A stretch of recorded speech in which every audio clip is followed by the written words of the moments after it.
Hi hello നമസ്കാരം. നമ്മൾ ഇന്ന് ചർച്ച ചെയ്യാൻ പോകുന്ന വിഷയം എന്താണ് വഖഫ്. വഖഫുമായിട്ട് ബന്ധപ്പെട്ട പ്രധാനപ്പെട്ട ഭേദഗതികൾ എന്തൊക്കെയാണ്, അതുമായിട്ട് ബന്ധപ്പെട്ട മറ്റ് പ്രധാനപ്പെട്ട വസ്തുതകൾ എന്തൊക്കെയാണ്, ഈ രീതിയിൽ ഒരു ആനുകാലിക പ്രസക്തിയുള്ള ഒരു വിഷയം എടുത്ത് നമ്മൾ ചർച്ച ചെയ്യാൻ പോവുകയാണ്.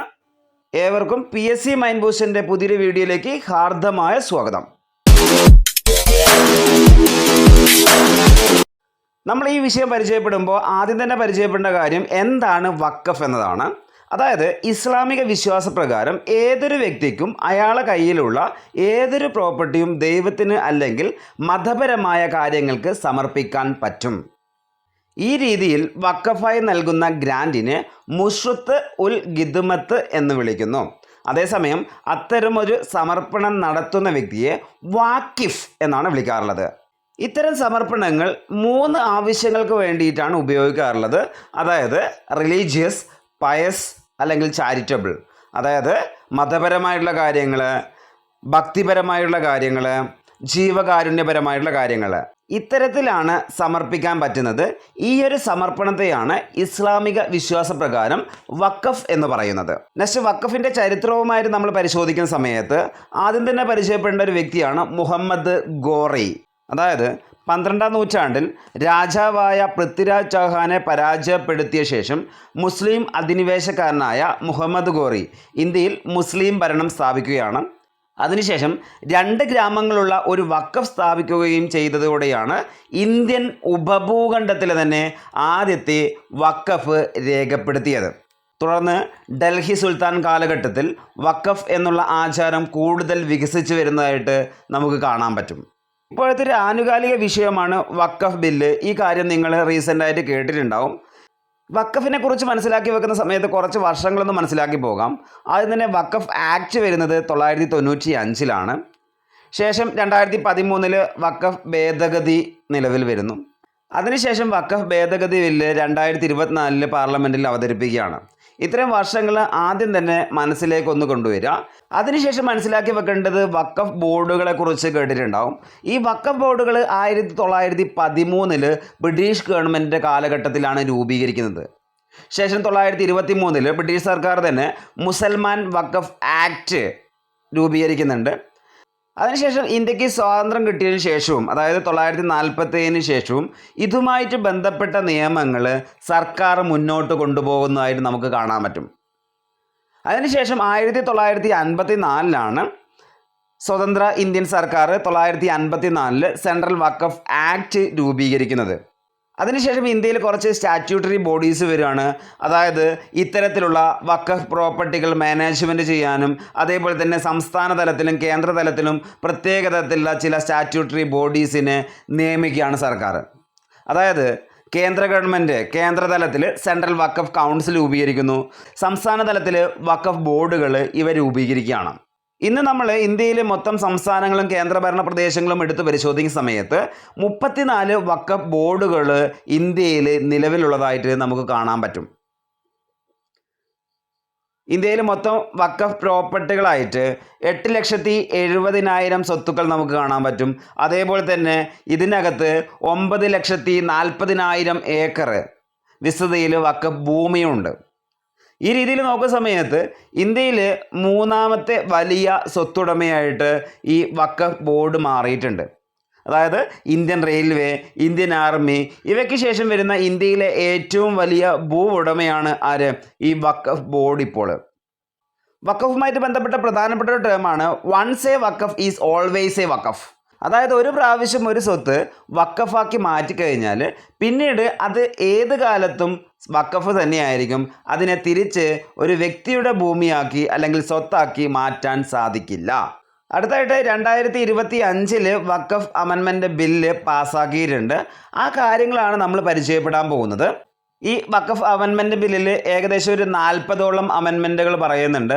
ഈ വഖഫ് അമെൻമെൻറ്റിൽ 40ഓളം ഭേദഗതികൾ നമുക്ക് കാണാൻ പറ്റും. നമ്മൾ മൊത്തത്തിലൊന്നും ചർച്ച ചെയ്യുന്നില്ല. ഇതിൻ്റെ അകത്ത് ഇമ്പോർട്ടൻ്റ് ആയിട്ടുള്ള കാര്യങ്ങളൊന്ന് നോക്കി പോവുകയാണ്. നമുക്ക് ഓരോ ഭേദഗതികളൊന്നും എടുത്ത് പരിശോധിക്കാം. 1ാമത്തെ ഭേദഗതി എന്ന് പറയുന്നത് വഖഫ് ആക്ട് 1995 വാക്കാലുള്ള ഉടമ്പടിയിലൂടെ വഖഫാക്കി മാറ്റാം എന്നൊരു പോയിന്റ് പറഞ്ഞിട്ടുണ്ടായിരുന്നു. അതിനകത്തുള്ള മാറ്റം എങ്ങനെയാണ്? കൃത്യമായ രേഖയിലൂടെ മാത്രമാണ് മാറ്റാൻ പറ്റുകയുള്ളൂ, വാക്കാൽ വഖഫാക്കി മാറ്റാൻ പറ്റില്ല. അടുത്ത ഫാക്ട്, ഏതൊരു വ്യക്തിക്കും ഏതൊരു പ്രോപ്പർട്ടിയും വഖഫാക്കി മാറ്റാം എന്ന രീതിയിൽ ഒരു കാര്യം 1995 വഖഫ് ആക്ട് പറഞ്ഞിട്ടുണ്ടായിരുന്നു. എന്നാൽ ഏതൊരു വ്യക്തിക്കും സാധിക്കില്ല. പകരം കഴിഞ്ഞ 5 വർഷക്കാലത്തോളം ഇസ്ലാം മതം പ്രാക്ടീസ് ചെയ്യുന്ന വ്യക്തികൾക്ക് മാത്രമാണ് വഖഫാക്കി മാറ്റാൻ പറ്റുകയുള്ളൂ എന്ന രീതിയിൽ ഈ അമെൻമെന്റ് പറയുന്നു. നെക്സ്റ്റ് അടുത്ത കാര്യം 1995 കാര്യം, ഇതിൽ തന്നെ ഏതൊരു പ്രോപ്പർട്ടിയും എന്നത് മാറ്റി ഒരു വ്യക്തിക്ക് കൈമാറ്റം ചെയ്യാൻ പറ്റുന്ന പ്രോപ്പർട്ടി എന്നാക്കി മാറ്റി. അതായത് സ്വന്തം ഉടമസ്ഥതയുള്ള വസ്തുക്കൾ മാത്രമാണ് വഖഫാക്കി മാറ്റാൻ പറ്റുകയുള്ളൂ എന്ന രീതിയിൽ ഭേദഗതി കൊണ്ടുവന്നു. നെക്സ്റ്റ് അടുത്തായിട്ട് മറ്റൊരു ടേം എന്ന് നമ്മൾ പരിചയപ്പെടുകയാണ്, പ്രൈവറ്റ് വഖഫ് എന്നുള്ള ടേം. അതായത് ഒരു സ്വകാര്യ സ്വത്തിൽ നിന്നും വരുന്ന വരുമാനത്തിന്റെ ഒരു ഭാഗം ആ വ്യക്തിയുടെ സ്വകാര്യ ആവശ്യത്തിന് വേണ്ടിയും മറ്റൊരു ഭാഗം ഈ പറഞ്ഞ വഖഫ് ആവശ്യങ്ങൾക്കും ഉപയോഗപ്പെടുത്തുന്നതിനാണ് പ്രൈവറ്റ് വഖഫ് എന്ന് പറയുന്നത്. ഇതുമായിട്ട് ബന്ധപ്പെട്ടൊരു ഭേദഗതി വന്നിട്ടുണ്ട്.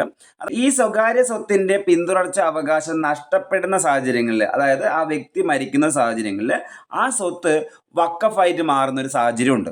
ആ കേസിൽ വന്നിട്ടുള്ള ഭേദഗതി വിധവകൾക്ക്, വിവാഹമോചനം നേടിയവർക്ക്, പെൺമക്കൾക്ക്, ഇത്തരം വ്യക്തികൾക്ക് ആ സ്വത്ത് കൈമാറാനുള്ള സാഹചര്യമുണ്ടോ എന്ന് പരിശോധിച്ചതിന് ശേഷമാണ് അത് വഖഫാക്കി മാറ്റാൻ പറ്റുകയുള്ളൂ. 1995 വഖഫ് ആക്ട് പ്രകാരം ഈ വഖഫ് ഭൂമി സർവേ ചെയ്യാനുള്ള അധികാരം ഒരു സർവേ കമ്മീഷണറുടെ നേതൃത്വത്തിലായിരുന്നു. എന്നാൽ 2025 ഭേദഗതിക്ക് ശേഷം അതൊരു ജില്ലാ കലക്ടർക്ക് അധികാരപ്പെടുത്തി കൊടുക്കുന്ന രീതിയിൽ മാറിയിട്ടുണ്ട്. അതുപോലെ തന്നെ ജില്ലാ കലക്ടർക്ക് കൂടുതൽ അധികാരങ്ങൾ ഈ ഭൂമിയുമായിട്ട് ബന്ധപ്പെട്ട് നൽകുന്നതായിട്ടും ഈ ഭേദഗതിയിൽ നമുക്ക് കാണാൻ പറ്റും.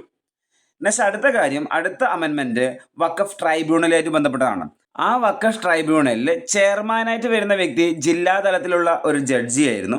അതേപോലെ തന്നെ അതിനകത്ത് ജില്ലാ അഡീഷണൽ ജഡ്ജിയുടെ റാങ്കുള്ള ഒരു വ്യക്തി ഉണ്ടായിരുന്നു. അതേപോലെ തന്നെ ഇസ്ലാമിക നിയമങ്ങളിൽ പ്രാഗൽഭ്യം നേടിയ ഒരു വ്യക്തി ഉണ്ടായിരുന്നു. ഇങ്ങനെ 3 വ്യക്തികളായിരുന്നു വഖഫ് ട്രൈബ്യൂണലിലെ അംഗങ്ങൾ. എന്നാൽ അതിനകത്ത് കുറച്ചൊരു മാറ്റം കൊണ്ടുവരികയാണ് 2025. അതായത് നിലവിലുള്ളതോ റിട്ടയർ ചെയ്തതോ ആയ ജില്ലാ തലത്തിലുള്ള ജഡ്ജി എന്നൊരു ടേം കൊണ്ടുവരികയാണ്. അതേപോലെ തന്നെ മനസ്സിലാക്കി വെക്കേണ്ടത്, അഡീഷണൽ ജില്ലാ ജഡ്ജി എന്നുള്ള ടേം മാറ്റിയിട്ട് ജോയിന്റ് സെക്രട്ടറി റാങ്കിലുള്ള ഒരു വ്യക്തി എന്ന രീതിയിൽ ടേം കൊണ്ടുവരികയാണ്. അതേപോലെ തന്നെ 3ാമത്തെ വ്യക്തിയുടെ സ്ഥാനം എടുത്തു മാറ്റുകയാണ്. അതായത് ഇസ്ലാമിക നിയമങ്ങളിൽ പ്രാഗൽഭ്യം നേടിയ വ്യക്തി എന്നൊരു പൊസിഷൻ ആ വഖഫ് ട്രൈബ്യൂണലിൽ ഉണ്ടാവില്ല. ഇതാണ് വഖഫ് ട്രൈബ്യൂണലിൽ വന്ന ഭേദഗതികൾ. അടുത്ത കാര്യം മനസ്സിലാക്കി വെക്കേണ്ടത്, സെൻട്രൽ വഖഫ് കൗൺസിലിലെ മാറ്റങ്ങൾ എന്തൊക്കെയാണെന്നാണ്. ഒന്നാമത്തെ കാര്യം മനസ്സിലാക്കി വെക്കേണ്ടത്, 1995 നിയമപ്രകാരം ഇതിനകത്ത് മുസ്ലിം മെമ്പർമാർ മാത്രമേ ഉണ്ടായിരുന്നുള്ളൂ. അതേപോലെ തന്നെ 2 മെമ്പർമാർ എങ്കിലും സ്ത്രീകളായിരിക്കണം എന്ന രീതിയിലും ഒരു നിബന്ധന ഉണ്ടായിരുന്നു. ഓക്കെ, എന്നാൽ അതിനകത്ത് മാറിയിട്ട് 2025 ഭേദഗതിയിലൂടെ ഈ വഖഫ് കൗൺസിലിലെ അംഗങ്ങളിൽ 2 പേരെങ്കിലും ആ മുസ്ലിം ആയിരിക്കണം എന്ന രീതിയിൽ ഒരു നിബന്ധന കൊണ്ടുവരികയാണ്. അതേപോലെ തന്നെ 2 സ്ത്രീകൾ എന്നത് 2 മുസ്ലിം സ്ത്രീകൾ എന്ന രീതിയിൽ ഒരു ഭേദഗതി കൊണ്ടുവരികയാണ്. ഇത്രയും കാര്യങ്ങളാണ് നമ്മൾ ഭേദഗതിയിലൂടെ പ്രധാനപ്പെട്ടതായിട്ട് നമ്മൾ എടുത്ത് പരിശോധിക്കുന്നത്. എന്നുവെച്ചാൽ ഈ ഭേദഗതിയായിട്ട് ബന്ധപ്പെട്ട കുറച്ച് ഡേറ്റുകളൊന്ന് നമ്മൾ മനസ്സിലാക്കി പോവുകയാണ്. അതായത് വഖഫ് ഭേദഗതി ബില്ല് ആദ്യമായിട്ട് അവതരിപ്പിക്കുന്നത് ലോകസഭയിലാണ്. ലോകസഭയിൽ പാസ്സാക്കിയത് അത് ഏപ്രിൽ 3-ാം തീയതിയാണ്. 2025 ഏപ്രിൽ 3-ാം തീയതിയാണ്. അതായത് 3/4/2025. ഓക്കെ, നെക്സ്റ്റ് അടുത്തായിട്ട് ലോകസഭയിൽ മൊത്തത്തിൽ 520 അംഗങ്ങളിൽ 288 പേര് ഇതിനെ അനുകൂലിച്ചും 232 പേര് എതിർത്തും വോട്ട് ചെയ്തിട്ടുണ്ട്.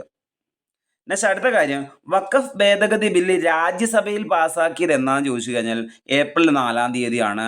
അതായത് 2025 ഏപ്രിൽ 4/4/2025. നെക്സ്റ്റ് അടുത്ത കാര്യം, 2025 ഏപ്രിൽ 5-നാണ് പ്രസിഡന്റ് ദ്രൗപദി മുർമു, ഇപ്പോഴത്തെ പ്രസിഡന്റ് ദ്രൗപദി മുർമു 2025 വഖഫ് ഭേദഗതി നിയമത്തിന് അംഗീകാരം നൽകുന്നത്. ഡേറ്റുകൾ: ലോകസഭ ഏപ്രിൽ 3, രാജ്യസഭ ഏപ്രിൽ 4, രാഷ്ട്രപതിയുടെ അംഗീകാരം 5. 3, 4, 5 ആണ് ഇതിനകത്തുള്ള ഡേറ്റുകൾ. ഇത്രയും കാര്യങ്ങളാണ് വഖഫുമായിട്ട് നമ്മൾ മെയിനായിട്ടും ഓർത്ത് വെക്കേണ്ടത്.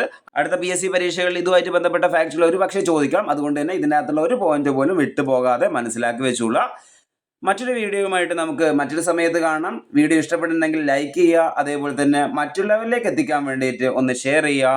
Okay, thank you, by.